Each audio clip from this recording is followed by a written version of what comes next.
Welcome. Thank you for joining us for ideally about the next hour. Um, we'll be introducing ourselves in a moment. This, just for those joining, just to make sure you're in the right place. This is an informational webinar about the Master of Data Science program, which is entirely online, offered through the School of Computing and Information at the University of Pittsburgh. I'm one of the two presenters. We've got Adam Lee and then myself. I'm Wes Lipschultz. I'm the Senior Director of Student and Academic Affairs in the School of Computing and Information. So let's start by giving Adam a chance to introduce himself in a little more depth, and then I'll do the same for myself as well. Thank you. Thanks, Wes. Hi, everybody. My name's Adam Lee. I've been a professor here at Pitt since 2008 in the Department of Computer Science. My interests from the research side are related to computer security and privacy. And since 2017, I've been involved in an increasingly administrative capacity at the school. So I work with Wes on a lot of student-facing and academic program aspects of our school. And I'm really excited about this program and getting to talk to you guys today.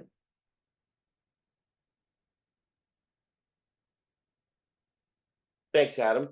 And I am Wes Lipschultz, and as I mentioned, I'm the Senior Director of Student and Academic Affairs in the School of Computing and Information. And in this capacity for this MDS program, I'm the Student Success Lead for MDS. I've spent about 29 years in higher education. I've spanned a lot of the different student-facing areas in that realm: advising, recruitment, student success, experiential learning, admissions, and more. My graduate background is in both social psychology and instructional systems. I am married. My partner's name is Christine. We have one daughter, Claire, who's 11, and then I'm the human father to our dog, Rosie. And I very much am into music. I like piano, harmonica, ukulele. I like to hike. I like convertibling, if that's a word, driving around in my convertible. And I do like biking, both motorized and the pedal kind. So that's me in a nutshell. Now, let's get into this a little bit more. But before we get started into the actual content, we have a poll set up for you. We just want to get a sense of our audience. And basically how this will work is you're getting some questions that ask you, when was the last time you were in a classroom? I mean, is this, you're fresh out of another degree? Has it been 10 years? We want to know. And then in a moment, we'll post the results so we can get a sense of you and where you're at. So I'll give you a minute to enter the answers to this.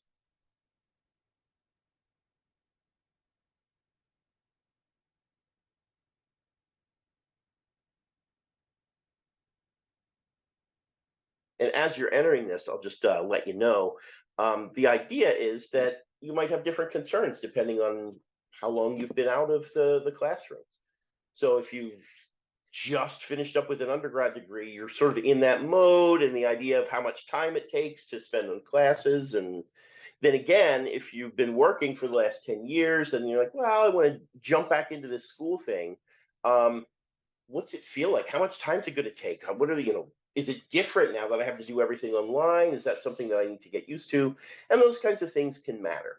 But we've got you covered either way. So we'll see once the poll is compiled. Here we go. All right. And here's the thing. I think the upshot of this, not that the numbers are exactly the same each time we ask our audience, but we've done a couple of these. And I think the good news for you is that if you look at this, it's all over the place, right? Almost evenly split, not quite, but we've got quite a few people who have been out of this for quite some time, and quite a few people who were, fresh off of an undergrad degree and everything in between. So the idea is it's okay. You're in good company. There are going to be others just like you, and it's fine. And we'd be willing to accommodate those needs, and we'd be very understanding to the fact that you just chomping at the bit and ready to go, or it's like, whoa, slow down. I need to get ready and familiar with the environment in which I'm going to be learning first. All of that is totally fine. Okay, so let's ask you another question. What are you hoping to learn here today? All right, here's some things. So you have, is it more about the program? Is it more about getting into the program? How much does it cost? It could be any of these things or something else. And we're just going to give you a chance to get that sense of it. Hopefully we'll cover all of your topics, but we just wanted to get a sense of why you're here and what you want to know, in the next 50 minutes or so that we have, 55 minutes. So should be fine. And then I know that some people may be answering other, asking other questions as we go along. We should ideally have some time at the end for some Q&A as well. And there might be some folks who can answer questions as we go along. But again, back to the question, just what are you hoping to learn?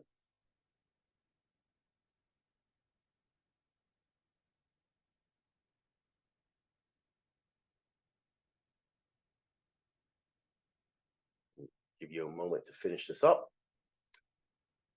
And then we will post it, and then my colleagues will post the results so you can get a sense of why others are here as well. Okay, so basically, some people want to learn more about the degree. What about career options, time commitment, the application requirements, and some different questions. So hopefully we'll get to all those things throughout the presentation. We've got bits on each of those things. So thank you for engaging with us and answering those questions now. And just to give you a sense of that, all those things you want to learn, where they might fall in this presentation, we'll go over what data science actually is and what is it in our MDS program, what new skills and career possibilities completing this degree would unlock for you. And it's got a lot of potential, and we're excited to share that with you. And then also, how long does it take and how much does it cost? And again, I think in both cases, these are positive answers. We've got a great, great time frame and great cost for you. And then how do we do it? Okay, you've convinced me. How do I do it? And we'll be able to share that with you. And then last but not least, any unanswered questions we'll get to sort of at the end of the agenda. Okay, so I think I'm answering this one first. So why Pitt and why MDS? Let's start with that. Why would you want to do this here? Well, Pitt, the University of Pittsburgh, is a highly ranked Research One research institution, R1 research institution. And so it's got street cred, it's got a great name. And this degree is a Pitt degree. It's not some specialized thing. It doesn't say specialized online program. It's a master in data science from the University of Pittsburgh. And what about the degree itself? Why do a master of data science? Well, these days, everything from government to industry to nonprofits and all higher education, all of them need to make sense of data that they have at their disposal and use that for strategic planning, for budgeting, for everything under the sun.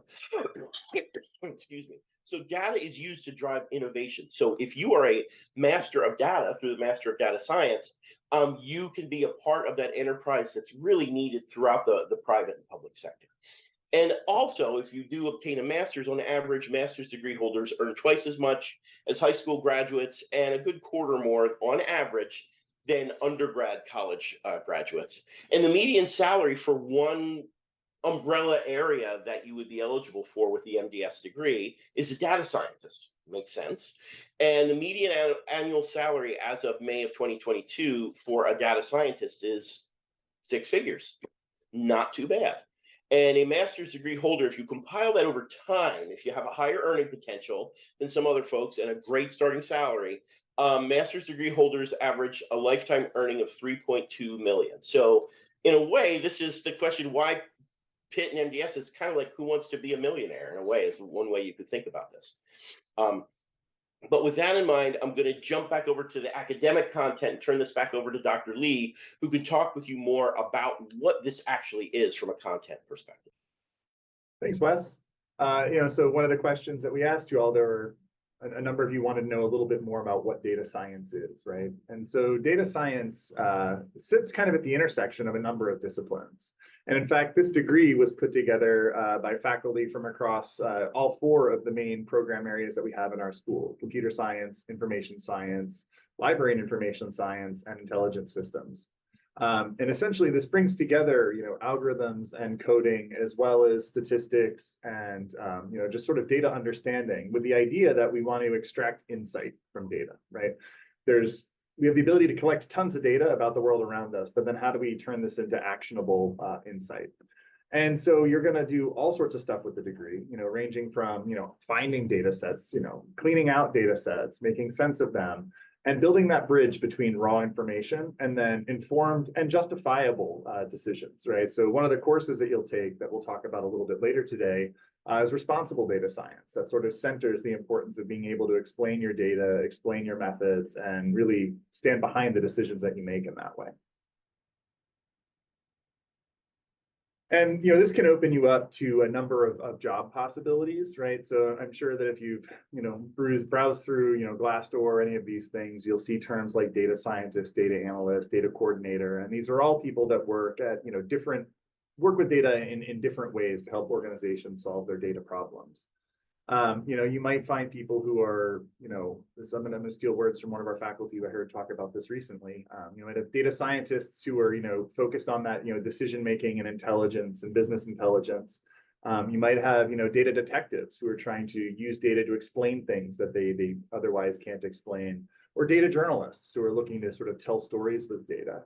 But beyond these sort of like strictly data-centric jobs, there are jobs in every sector that are looking at, making actionable decisions from data that's collected, right? Maybe right now it's in, a bunch of quarterly spreadsheets from your organization that you need to figure out how to reconcile and turn into, longer term predictive models. But, there's analysts in every sector, business, healthcare, supply chains, market research, et cetera. And our goal with the PID MDS, right? If we looked at those the poll results from earlier, right? We've got people who are just coming out of school to people who have been in the workforce for over 10 years, right? You're bringing together a lot of different backgrounds, a lot of different areas of expertise and study. And we're trying to build a degree that is meant to sort of meet all of these audiences where they are, right? So our goal here is to design the program for adult learners and working professionals. So perhaps you've been, working with data, in Excel or something like this, and you want to sort of have more formal training in data science. Our program doesn't require a STEM background. It doesn't require a programming background. And so we're going to meet you where you're at. The program is designed to be 100% online and asynchronous. So if you've got to work it in around your job schedule, your kids, other activities, you have the flexibility to do that. And the courses are being developed. The materials are all being developed and put together by our faculty here at the university who teach all of our on-campus programs as well.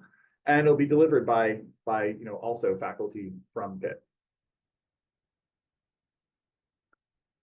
And so with that, maybe we want to look at, what your background is, right? So another poll question that will get fired up here is, what have you been working on? And, looking at ways that maybe a degree like this could help you advance within the field that you're currently in. So we'll give folks just a couple of minutes to respond to this.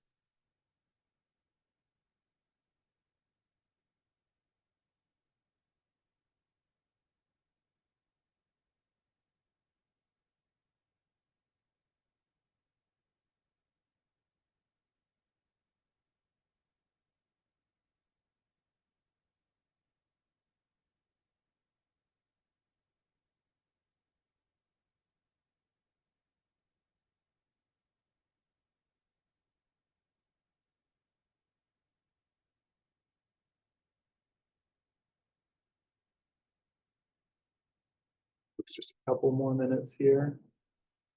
See what our current backgrounds are. All right. So we've got quite a few things here. So people in healthcare and education, already sort of some folks with a large focus in STEM, as well as some in business, commerce, finance, et cetera. So this is kind of like what we've been seeing, a good spread of backgrounds. All right. And we'll do one more question here just to see, maybe what your motivations are for pursuing a degree like our Masters of Data Science.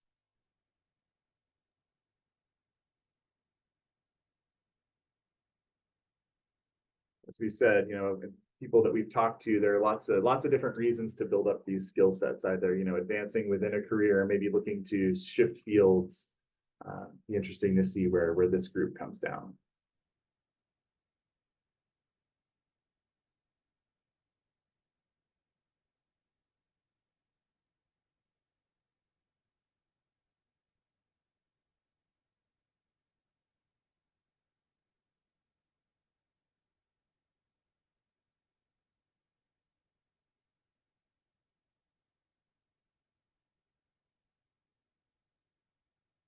A little bit more time here.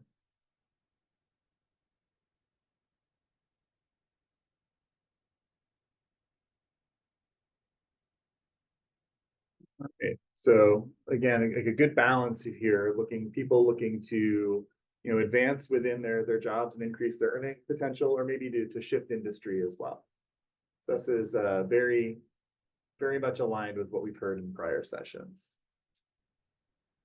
Yeah, and with that, I'll take the mic back from Adam here to go to the next part of it. And again, if you reflect back across all four of those questions, I want to sort of highlight a theme that has become apparent the more that we do these sessions, and that's that people are coming at this from all different backgrounds. Like some are just out of school, some have been 10 years or more out of school. Everybody has different career backgrounds. Everyone has different interests and reasons for um, joining this degree. And so the idea is that you're not going to feel like you're left out and outside of the in group, so to speak. I mean, this is really meant for people from all walks of life. So there's a place for you in this degree. And I think the poll numbers, we're leveraging information to show you that in real time. But now let's talk a little bit more about, okay, so what was data science? What is it? What can it do? What does it lead to for careers? Well, what about the actual degree itself? Let's look at how this works. What are the features of it? So first of all, the curriculum, meaning how many courses is it? Well, it's 10 courses, and each course would be 3 credit hours. So for a total of 30 credits. And that includes a capstone, which is a project or some other endeavor where you sort of weave together what you have learned in the other 9 classes. And again, to take all 10 of these courses, there's no STEM background required. Those STEM backgrounds are welcome. You don't need an undergrad STEM degree. Now, the time to complete this would be most likely the earliest 20 months, and you could stretch it out to 36 months if you had to take sort of one class at a time. And just like the pattern often is that people would take one class in the summer and then 2 classes in the fall and 2 classes in the spring, and following that pattern until they're done. That's a common pathway for part-time learners. And speaking of taking one class in the summer, or whenever you would start, there's an entrance course. The performance-based admission course is a pathway. It's a data-centric computing. So you literally would take the first class of the 10 in the master's program before being admitted into the program. And if you successfully complete it with a B or better, and you can show proof of an undergrad degree and English proficiency, you're pretty much in. So that really is a great way to do this. There's no formal application, no evaluation of your GPA or anything like that. It's basically, are you engaged in the content and can you do it? And if you try it and the first time around it's not working, you can try it again. If at first you don't succeed, try again. So this really is sort of an open way to do this. And again, you're not sort of quote unquote wasting your time by trying that first class, because if you do it, it counts towards the degree. You have 9 more to go, 9 more classes. And so basically, that performance-based class, data-centric computing, is your pathway in. It is your application. You complete and pass this course with a minimum grade of B. And then again, typically you don't have to share your transcripts with us. We would try to verify it through a national clearinghouse. And as long as you have an undergrad degree from a US-based accredited 4-year bachelor's institution, that works. Now, some people are international students and they might need to show an evaluation of a transcript.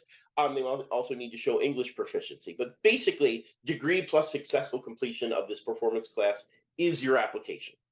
And then just so you know, if you're like, well, I want to check it out, but I'm not sure that I want to commit yet, we have what's called open content. And again, this is the benefit of Coursera. Basically, you could actually, to simplify it, it's like try before you buy, right? So the data-centric computing class, you could take a significant portion of that class before you pay for the class or pay for tuition, roughly like a third of it maybe, or less, and see if you like it, if you like the pace, is the content something that is engaging to you. And if you do, that's the other nice thing. You take it, you complete that first third of the class, and you're like, yep, I love it, sign me up. And then you enroll in the class and pay your tuition. The work that you've already done in the open free content will carry over and port into you already having completed some of the 4-credit class. So it's a really welcoming, gentle way for you to start this, to make sure that it's for you before you feel like you're committed to it. So basically, in sum, you take the performance-based admission class. You can try a bit of it for free before committing. Once you commit, as long as you complete it, then you'd be admitted, and you have the proper background. Then you'd be admitted. You take 8 of your other 9 courses, and then you take the last ninth course, which would be the capstone, which is a summary to show that you can synthesize what you've learned, and then you get the square cap. I mean, the diploma and the you know, graduation tam, I guess it's called. So yeah, that's how it works. And now I'm going to jump this back over to Adam so he can talk a little bit more about the curriculum in a bit more depth. The TAM, that's the worst part of the robes. So yeah, I wanted to talk a little bit about the curriculum here today. So Wes talked about the performance-based admissions course. And if you signed up to pursue the degree, if you're thinking about signing up for our summer start, that is the course that you would take first. And that would give you sort of the background that you need to be successful in the rest of the program. From there, we have 2 foundation courses that we're going to roll out in the fall. One on mathematical and statistical foundations for data science, which are going to sort of extend what you start building in the PBA course to give you a stronger foundation in math and stats for future learning. And a course on responsible data science. So looking not just, can I do this, but, should I do this? And thinking about, how we use data and the impact of the decisions that we make and the ways that, our data might be biased or flawed and how that could impact our reasoning. From there, you'd move into the rest of our core courses. So there'll be a course on managing, querying, and preserving data. So this looks at different types of data management, ways that we can make data accessible for other people as well. A course on applied predictive modeling, which again extends from the PBA course to get into machine learning and modeling based on data. And a course on the art of data visualization that moves into looking at how we can tell stories with data and how we can, explore data visually and communicate with data visually. There are also elective courses on applied Bayesian data analysis, applied deep learning, cloud computing for data science professionals. So looking at ways that we can use cloud infrastructure to support data science. And a course on text as data, looks at, text and other unstructured types of data. And, Wes mentioned briefly a capstone course looking at, case studies in data science. So how do we go sort of, soup to nuts? How do you start with data and questions and make your way towards, an analysis that's convincing to others? As I said, these courses are all being, built and will be delivered by, faculty here at Pitt. Just a quick heads up on a couple of folks. So Professor Vavachenko here will be teaching the PBA course this summer. He'll be facilitating that. He's a faculty member here who does all sorts of work on games and human-computer interaction. And so he's a really, really interesting guy. And actually this course is, I think, the 3rd generation of a course that he put together years ago to start providing folks in our School of Pharmacy with a data science background.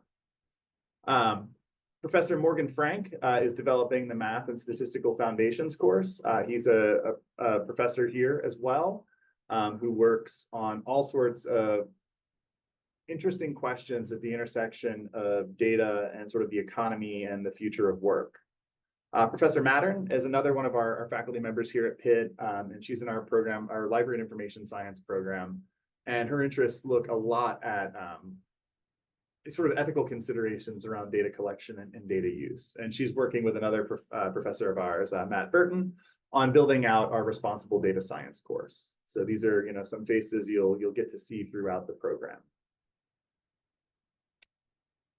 In addition to sort of having the curriculum accessible and hopefully the performance-based admissions process making your entry to the degree more accessible than sort of a typical application with letters of recommendation, GREs, and other things, we're also looking to make the tuition for this program accessible as well. So the full degree tuition is $15,000. So the way that this is billed is per credit hour. So $500 tuition per credit hour. There are some, smaller fees that are associated with enrollment, like our, computing and networking services fee here at the university. But the idea here is that we wanted this degree to both be, to fit within your work schedule, to help, align with your academic and career interests, but also align with your pocketbook. And so in addition to trying to make the tuition available, Pitt does have the ability to set up payment plans, and there's information available for this on our student payments webpage. The program is eligible for Title IV federal financial aid. So if you were looking to take out student loans to pursue, you could.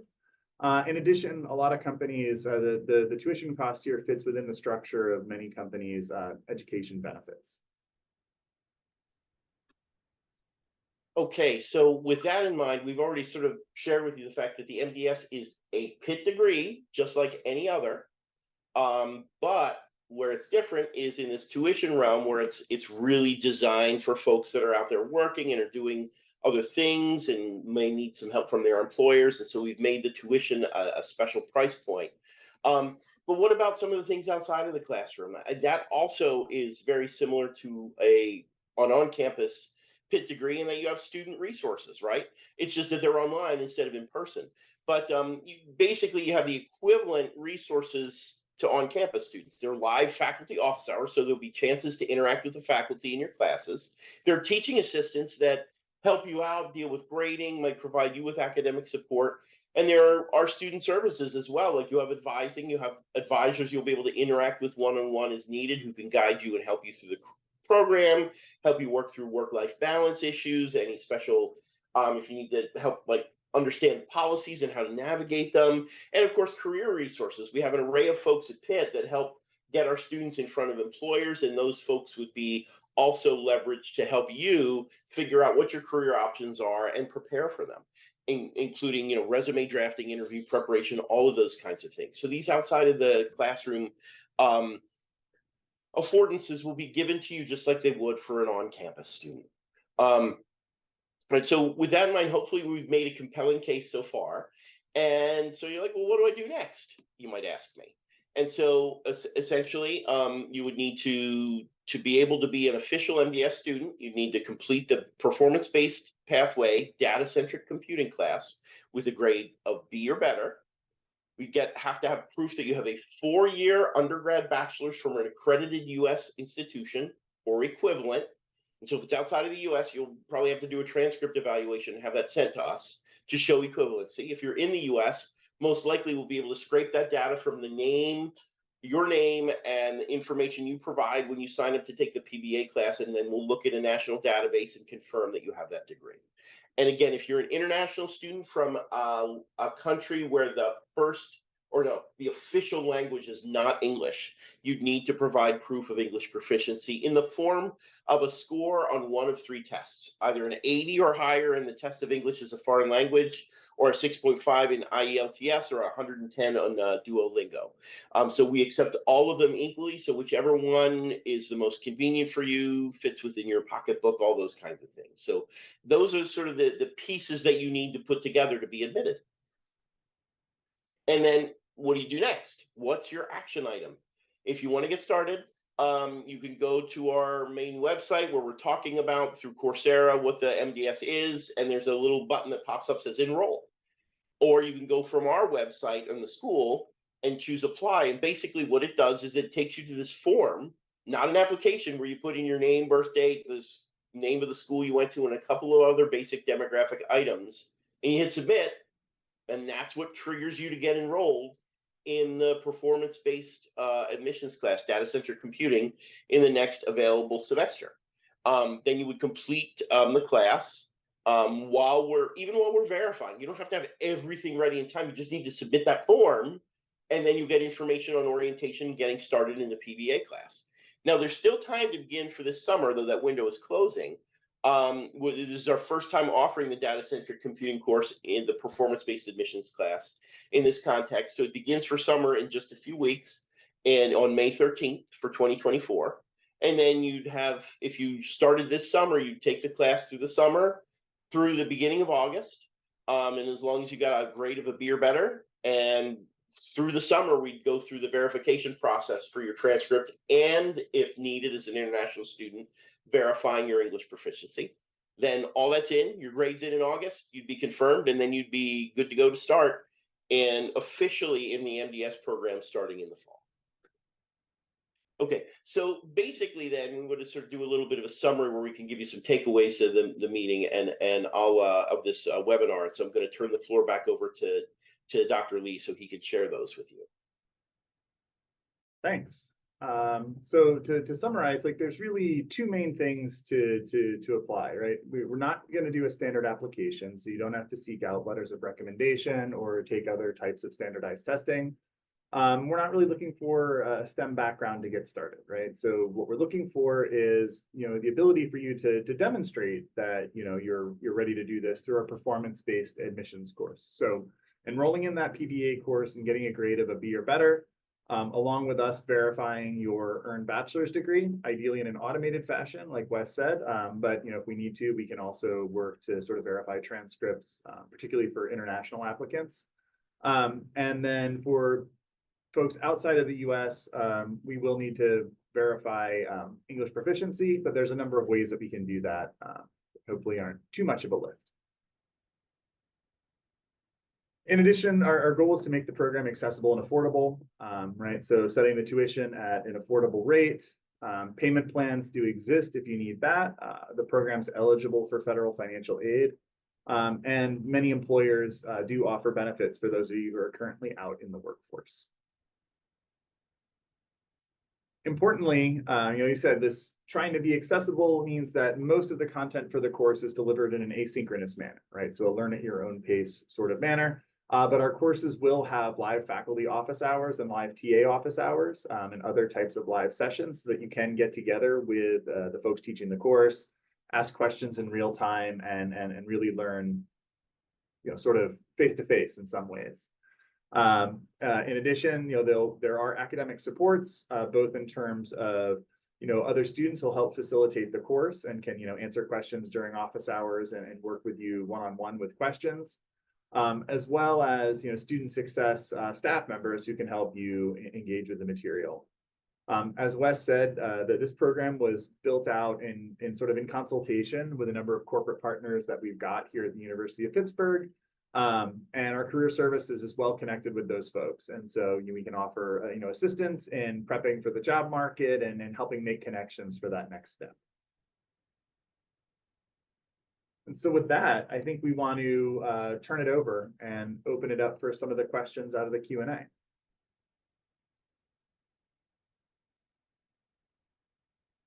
All right. So let's see here. Okay, so it looks like 8 open questions is what I'm seeing. All right. So there's one question here that someone's used Coursera before and wants to know whether it's entirely self-paced or whether there's going to be some time locking of material. It sort of will depend on the course. So some of these courses are going to have a project-based component where you'll be working with other students. And so you can't necessarily just burn through the whole thing, on day one. But so there will be some pacing to the course, but that will vary course to course. So in some ways, like, yes, there will be opportunities to work ahead, but other things you will be working sort of on a sort of project-based cadence.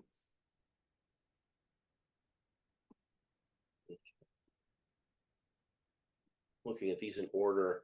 There's another question here. I'll just grab another one because I'm looking at it. Is there a recommended laptop to use? And the answer here is no. So probably a laptop, not like a tablet. So something that you can, work code on.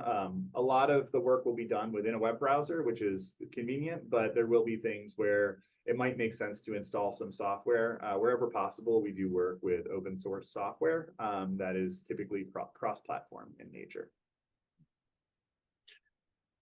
If you want, I can jump in. There's another one I saw that says, are there any course syllabi available? How often are the course offerings given? Can you take 3 courses in a semester? I can start it, and Dr. Lee, if you want to chime in with some of it. I'd say at this time, there's not like an advanced pre-screening for the syllabus for data-centric computing, but we're going to do you one better to the extent that that open content is your chance to actually live in the course before you commit to it. So you'll have, again, roughly a third of that course that you can try before you can commit to make sure that you feel comfortable with it, comfortable with the amount of the material, the pace of the learning, all of that. So that you can sort of investigate in advance. But at this point, there are no other syllabi for any of the courses other than some of the basic descriptions. How often are the courses offering? We're still ramping up. We're building this first cohort.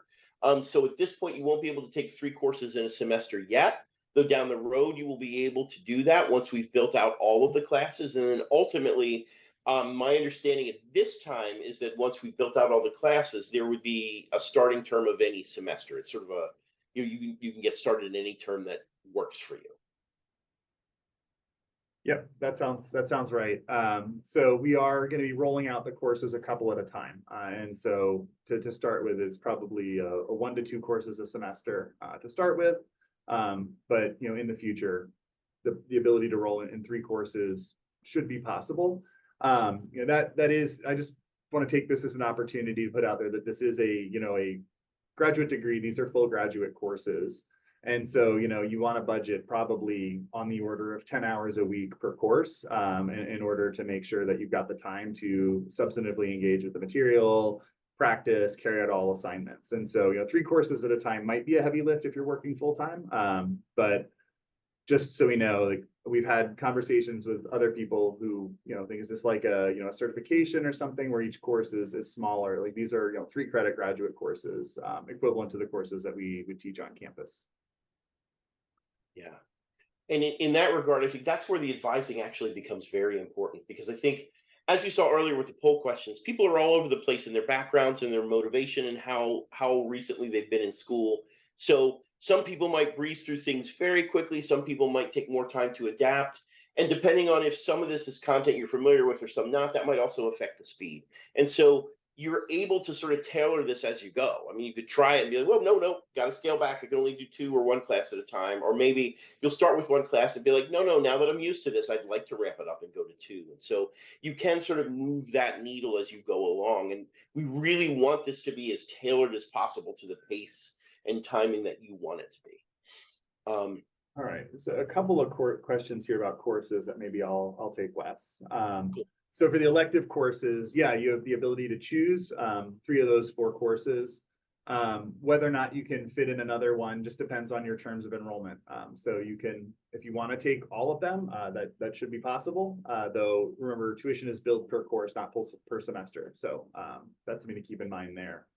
Other folks have talked about, I think there's a couple of questions in here where folks have asked about, hey, I've taken coursework that on the surface looks similar. Is there an opportunity to transfer credits? Yes, there is an opportunity to transfer credits. This is done on a course-by-course basis. And so you'd have to work with our faculty to take a look at, course syllabi from your prior degrees, and we check to see if there's a mapping where that could come across as either as an elective or as something that would replace one of the required courses for the program. But that's a course-to-course decision.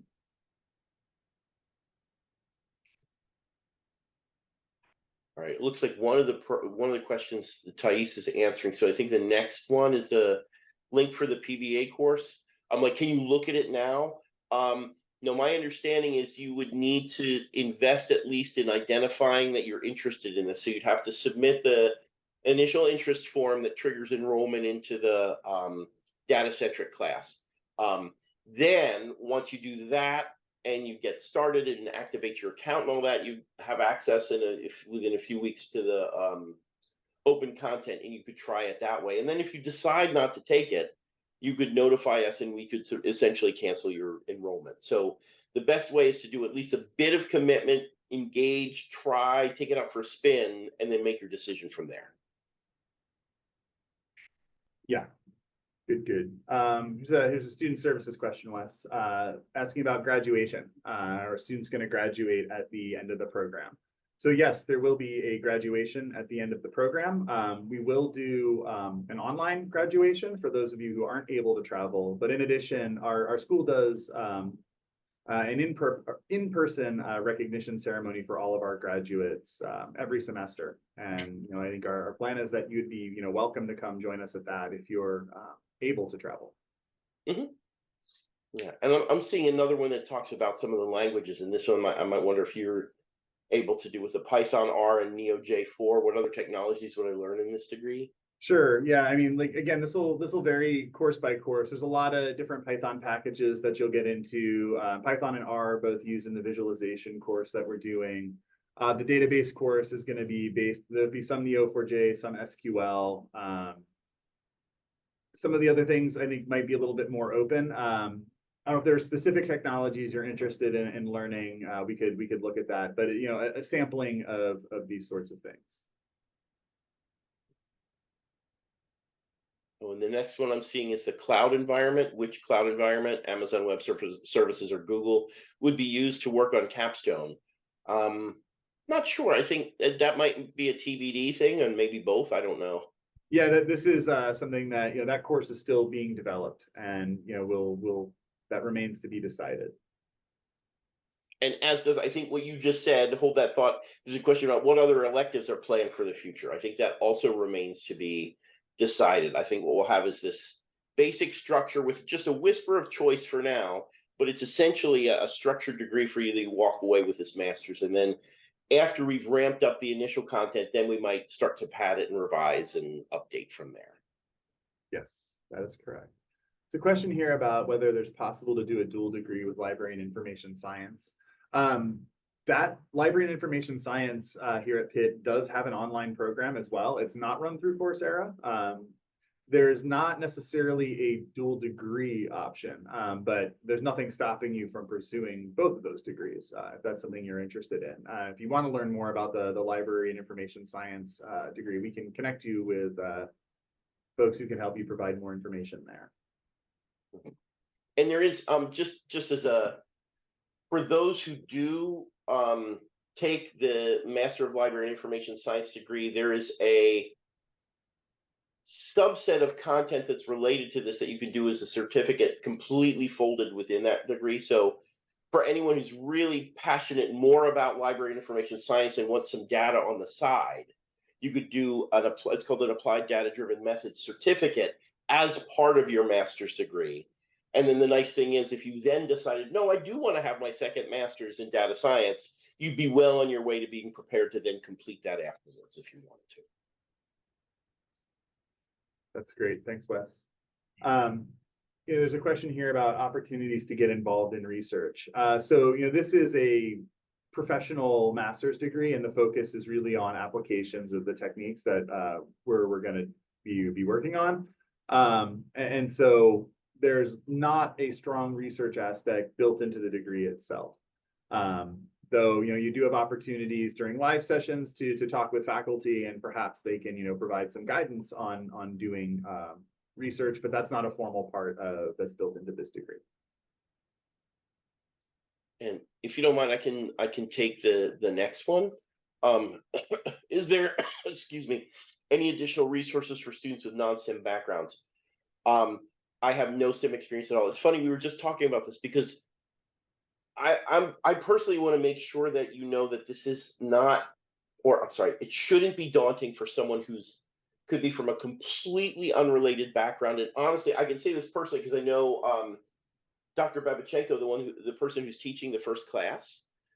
In my other hat as the director of student services, essentially for all the on-campus degrees, we've spent a lot of time recruiting people from non-traditional backgrounds to our on-campus masters in tech. And we've had quite a few people who have jumped into like our Master of Science and Information Science. And they were like, for example, a psych degree, had no programming background whatsoever, no data analysis, and they did it just fine. And I still remember to this day, several years ago, there was a student who worked for me that completed that master's, had no STEM background in her undergrad at all. And she said, I was really nervous about programming to begin with. And Dr. Babachenko is the reason why I was fine with it. Like the way he taught, she felt completely comfortable learning programming from scratch. And so I think we've intentionally tried to get some faculty in there who can engage students and bring them up to that point where they're comfortable with like programming and understanding data in the way that they need to. So when we say no STEM background is needed, we built this for people with no STEM background so that they can get up to speed. And then of course you'll be able to work with your advisor also if you feel like, well, no, I need additional resources, we can work with trying to connect you with folks who might be able to help you outside of the classroom as well. Yeah, and in addition, if you've already signed up for the course, you may have received some emails from us that are pointing you towards some other materials that can help get you ready to get into the course. You know, some basics of using spreadsheets and time management for learning and things like this that can help get you ready to go. There's a question about whether the degree can help towards pursuing a PhD if we're later interested. Like I said earlier, this is a professional master's degree, not a research-based degree. That said, depending on if you're looking at going into a PhD that involves a lot of analytics, the skills that you would learn here would, no doubt be useful. Wes had mentioned that our library students take advantage of a data analytics certificate that we offer here on campus. And a lot of other folks on campus also take these sorts of courses, folks that we have in chemistry and in, pharmacy and in public health and other places that, don't want to become, I don't want to get a PhD in data science. I want to get a PhD in another discipline, but what I do involves lots of data. In that sense, this sort of coursework, could be very, very helpful. But it would not, for instance, necessarily be the right stepping stone towards, if you want to get a PhD in machine learning, for instance, then I think, one of our master's degrees in, computer science or intelligence systems, information science would be a better choice on that path. Yeah, so similar question. Is this program very practically oriented or is it very math heavy? It's a balance. There's some amount of math and statistics you have to understand to be able to understand how the techniques work. And to be able to be sure that you're choosing the right thing, or to be able to convince yourself you're not choosing the wrong analysis approach. But the focus is very much on applications and being able to understand, make the right choices in terms of tools and techniques to answer practical and applied types of analyses. And in terms of, you want to say take the next? Okay. Oh yeah, I was going to talk about, so there's a question here about how federal student aid works for the performance-based admissions course. The short answer is it doesn't. And so there's a couple of reasons for this. One, you said you have to be admitted to qualify for aid, so that's part of it. The other is you actually have to be enrolled in at least 4.5 credits of coursework. And when you're doing the performance-based admissions course, you're only taking that 3-credit course. So for that one, federal aid is not an option, but once you get in, if you're taking, 2 courses or more a term, then you'd be eligible for federal financial aid.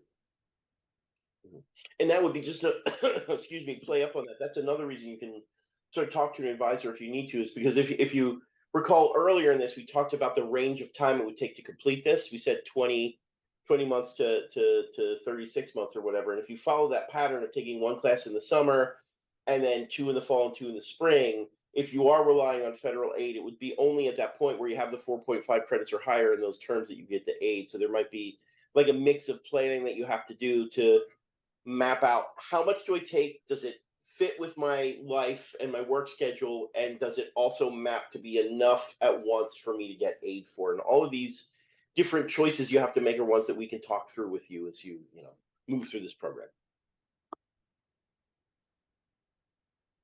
And so there's a question, another aid question. No, federal aid is available to U.S. citizens. So that's not going to be available to international applicants.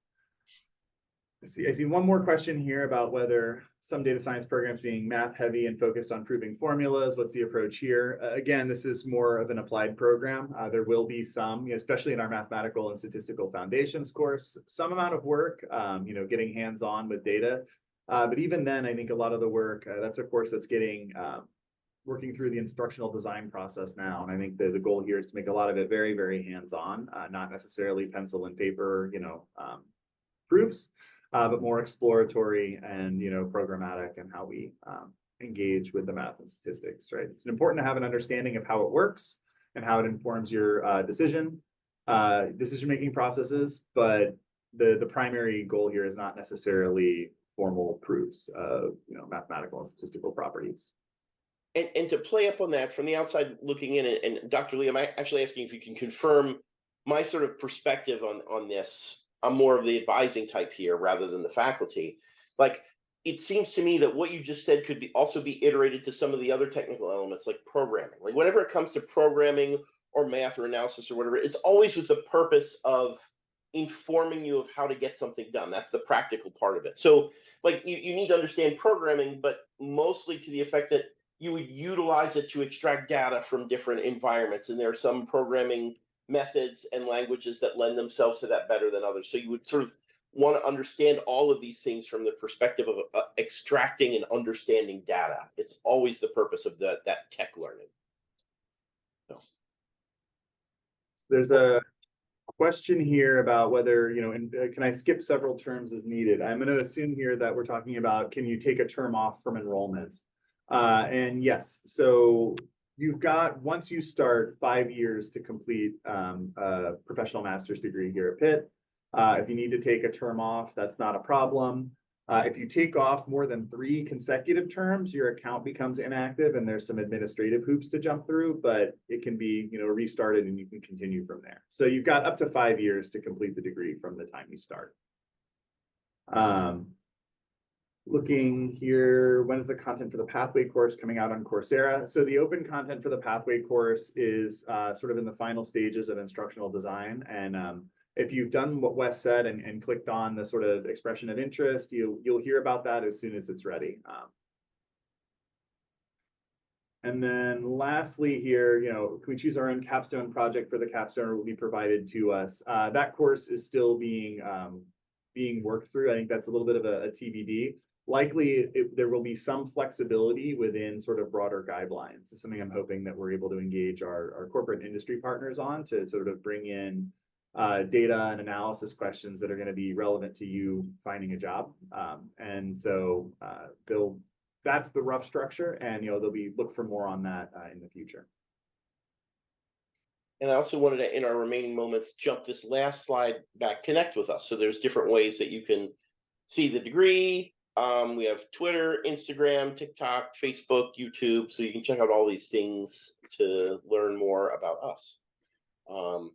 And let's see, any other, a couple more questions, Kim. The questions keep coming. These are great questions too. So yeah, what makes our program unique? That's a great question. I'll give you a short answer, but my short long answer is that I'd encourage you to go take a look at a webinar we ran back in March, where we brought in a handful of folks on Pitt's campus who touch data in different ways. So I think Pitt's actually in a fairly unique place in terms of how we work with data and prioritize data. We have an institutional focus on responsible data science, right? And looking at how data impacts communities. So there's a lot of people asking interesting ethical questions around that. One of our faculty, Professor Yuru Lin, is the research director for the University of Pittsburgh Institute on Cyber Law, Policy, and Security, and is very involved in sort of social analytics and hate speech and things like this, and looking at essentially asking some really hard questions, both from a technical perspective as well as from a societal perspective about data. Even our internal, all the way down to operations, I think Pitt does some very interesting things with how data informs decision making, how different groups work together. And we've tried to bring in consultancy with Pitt IT. Pitt Athletics is a very data-oriented organization. Had folks like that work with us on our curriculum design. So I would say that there's a sort of a dual focus on sort of the social responsibility in terms of how we work with data, and also sort of being open to new approaches that make us an interesting place. But I'd encourage you to go take a look at that March webinar to get some more information on that.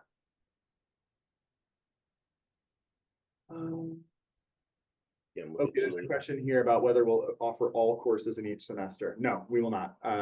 The courses will be offered on a sort of a rotating carousel. So we will offer starts. People can start the program every semester, and there will be a path forward every semester. So courses you can take, but it won't be the case that we're going to be, at least initially, offering every course every semester.